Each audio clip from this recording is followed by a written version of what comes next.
1644, England was in a high state of fear, tension and anxiety. Set to the backdrop of the English Civil War and religious hysterias, an obscure figure would rise to become one of the most feared authorities in the land. His name, Matthew Hopkins. His title, the Witch-Finder General.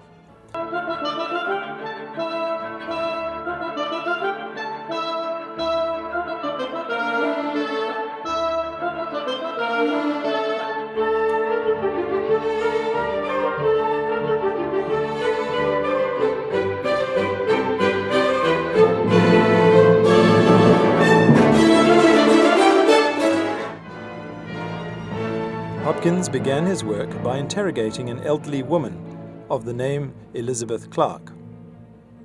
Clark was seen surrounded by household pets, evidently mistaken for familiars or demonic imps in the guise of animals.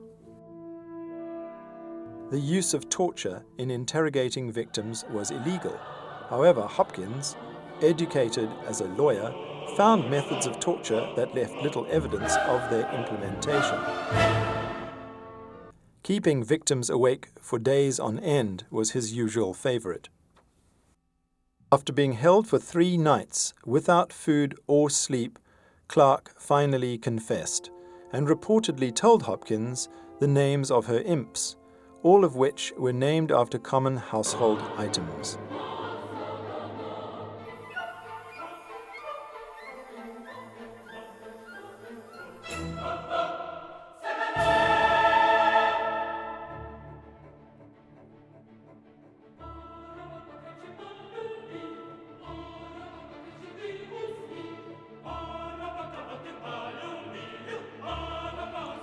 Hopkins quickly became the foremost expert in his field.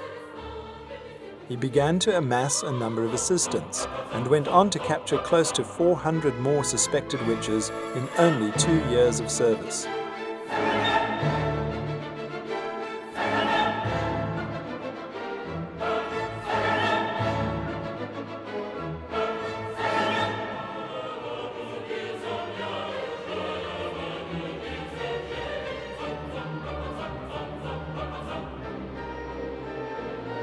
Hopkins was met with success as he expanded his operations, as almost every town had at least one old hag suspected to be a witch.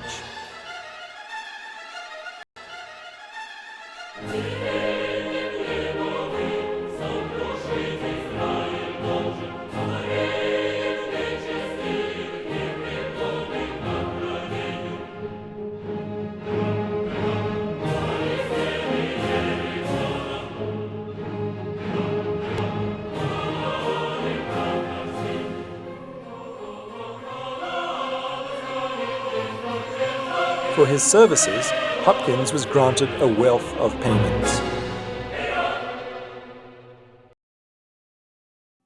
To the accepted science of the time, a witch's body would not bleed if punctured.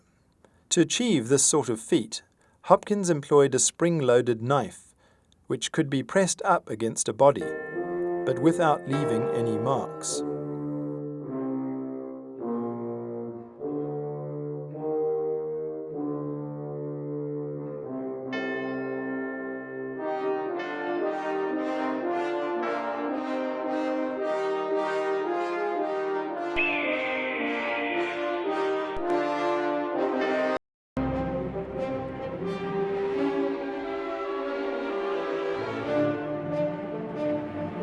The accused were subject to the notorious swimming test.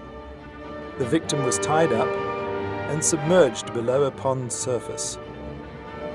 A witch's body, it was believed, had rejected the water in which it had been baptized, and would likewise reject all water with which it would come into contact. Thus, if a victim were to survive the test, she was evidently a witch. To ensure his success, Hopkins had 2 assistants on either side of the pond. Each would hold a rope attached to the victim, preventing her from drowning.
Hopkins quickly became feared around the country, and his credibility quickly came under the scrutiny of local authorities.